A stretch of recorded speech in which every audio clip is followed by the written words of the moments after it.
สิยาให้เบิ่งมันสิยาให้เบิ่งเลยว่าที่ภาพนิ่งนะคลิปไปโซ่นะยิงงงยังอยู่นี่ติเนี่ยมีสิว่าน่ะเฮ็ดภาพปลอมเอ้ยบอกจะมันภาพนิ่งเนี่ยภาพนิ่งกับคัดว่าเจียนเห็ดไทยซื้อเห็ดชมท่าอะไรเดี๋ยวของคนอื่นมาใส่สินี่ของแท้นะซอยเป็นกอง2 มื้อ 2 คืนยังบ่แล้ว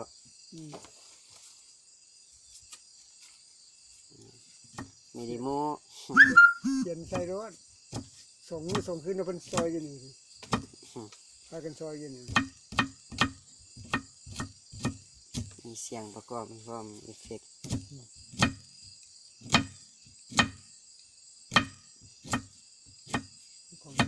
ของปลอมหรือของแท้ฟังเสียงแล้วดิว่าเป็นแล้วจะนี่ก็สมัยมันละ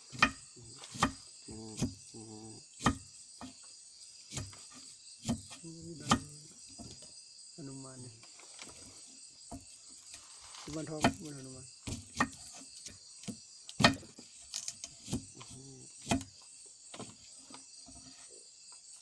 ของแท้นะของแท้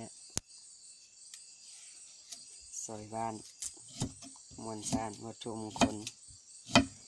สวาสิเห็ดได้นี่มันง่ายนะสวาสิได้น้อยหนึ่งโมเมนต์ธรรมดา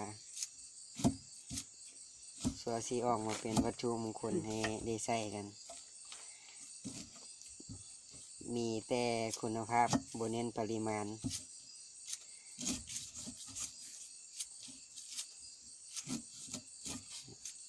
จบแค่นี้